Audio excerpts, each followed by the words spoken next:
With distractions at an arm's reach at all times these days, it's too easy to find reasons to procrastinate. If you're procrastinating on your goals and tasks right now, it's time to resolve this and stop wasting your life away. But how can we actually do this? Well, you're gonna figure it out in the next 10 minutes.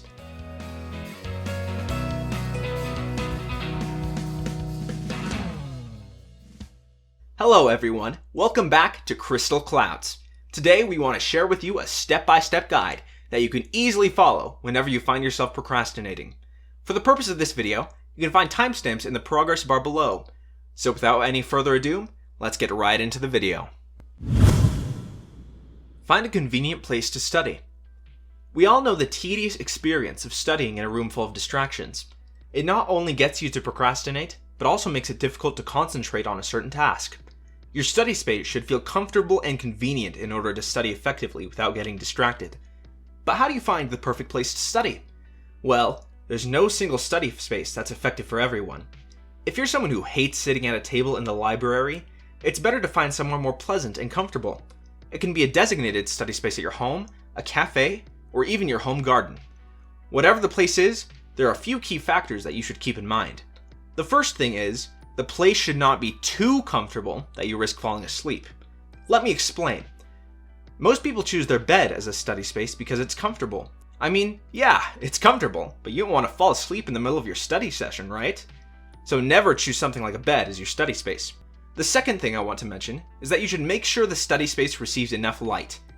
If your preferred study space isn't well lit, consider purchasing an overhead lamp, because it's essential to study under good lighting conditions. Otherwise, you could end up damaging your eyes. Studies show that studying under natural light is much more beneficial and helps energize your mind. So why not consider finding a place that receives natural light? The last important thing is to make sure you have everything you need before you start studying. Neatly place your essentials on your desk. That way, you won't need to get up every few minutes to find something. Every single time you get away from your desk to find something, you're giving yourself chances to procrastinate.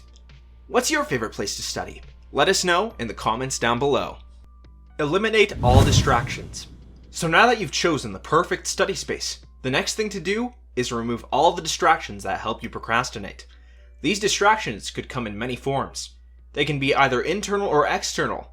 Internal distractions include psychological needs and emotional thoughts, while external distractions include technology and people. Should you find yourself surrounded by distractions, take initiative to remove them from your sight. But it's not as easy as it sounds. Many people procrastinate because they look for the easiest way to get stimulated. That's why instant gratifications like social media and fast food play a major role in their lives. These instant gratifications provide us with immense dopamine hits that instantly make us feel good without actually having to put in any effort. But most of our work doesn't provide us with these instant feel-good hormones. Instead, they have a future benefit, which is called delayed gratification. Even though these are much more significant, the problem remains that the reward is gained somewhere in the future. So how can we actually get rid of these distractions? Well, here are the things you can do to create a distraction-free, hyper-focused study session. Make a distraction list. Identify all the apps, devices, people, and websites that distract you the most. Turn off the notifications and put your phone away. Your mobile phone is the motherlode of all distractions. So by keeping it away, it'll be easier to take control of yourself and get things done. You can either put your phone in another room or hand it over to your parents. Alternatively, you can install an accountability app like Forest or Study Bunny. Keep your study space clean and minimal. A Harvard study has shown that a clean working environment makes you a lot more productive than a messy environment. So try to remove all the unnecessary objects from your study space. Break down tasks into small chunks. It can be overwhelming to think about finishing a whole project in one day. But if you divide it into bite-sized chunks, it'll become doable. For example, if you are studying for a final exam, start by looking over your past tests and quizzes. Then take down notes on areas that you struggle with the most. Once you're done, start reviewing notes by dividing them into units, and focus on one unit at a time. That way, it'll be much easier to tackle them down. But can we apply this strategy to other projects as well? Yes, it's completely possible. You only have to follow these simple steps to break down any tasks into small chunks. 1. List out all steps. Whether it's a project or a task, you can envision the individual steps you will do to finish the project. Write down each one on a piece of paper. This is just a rough sketch, so don't worry too much about the length of individual tasks. For example, let's say you have to study a book with 7 chapters. The simplest thing would be to break it down, 1 chapter at a time, into 7 parts. 2. Break it further. So now you've divided the whole task into 7 small parts. Though these are comparatively smaller tasks, they might still seem daunting. So what we can do is break it down even further. So in this case, we can take an individual unit and divide it into sections like topics, paragraphs, keywords, etc. So what we are basically doing right now is reducing the amount of information we take at a time. 3. Break long stretches of work into smaller sessions. Alright, so we've divided the complex task into tiny pieces. The next thing we can do is to break down a single step action into smaller tasks. You can use a nifty trick called time boxing for this purpose.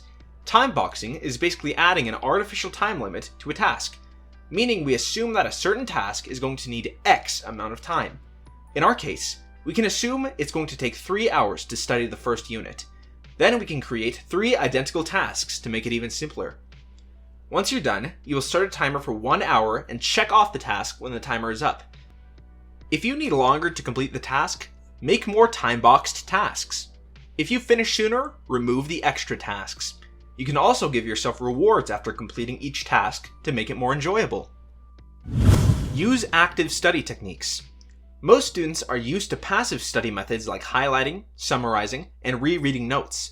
These are scientifically proven to be ineffective techniques when it comes to retaining information. You may be procrastinating just because of these ineffective and boring practices. So what is a better way? Well, according to studies, students who use active study methods like active recall and spaced repetition perform better at their exams. Here are some active study techniques that you can start using right now. Number 1. SQ3R method. Often referred to as the SQRRR method, the SQ3R method comes with 5 different phrases respectively: survey, question, read, recite, and review. This is a study method that involves active reading, which helps with comprehension and learning the material. The first phase of SQ3R method is the survey. This is very simple. All you have to do is glance through the whole chapter to look for figures, tables, headings, and any emphasized or bold words. Then question by making each heading into a question. This is the second phase. The third phase is the reading phase. In this phase, you have to read the chapter while trying to answer questions you created from the headings. This may be a bit challenging if you're not used to active study techniques.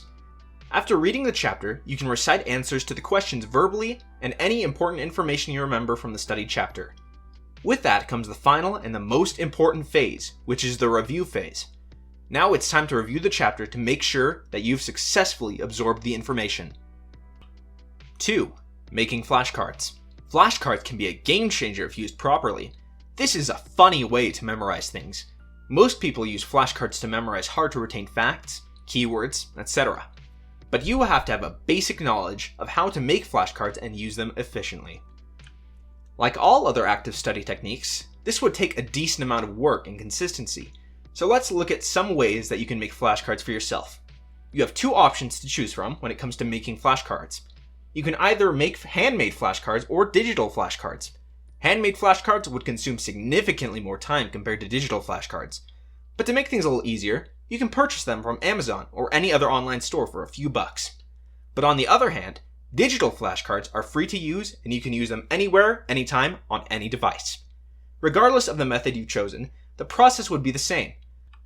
On one side of the flashcard, you write a question or keywords, and on the other side, you write facts that you need to remember or the answers to the questions that you have previously written. Apps such as Anki or Quizlet are excellent for this purpose. So if you'd like to know more about active study techniques, go ahead and hit the subscribe button and turn on notifications, because we'll be discussing more on this topic in the next video. So hope you enjoyed this video. If you did, be sure to smash that like button. It really means a lot to us and helps our channel immensely. See you guys in the next video. Until then, stay safe. Your life, your journey. Be unique.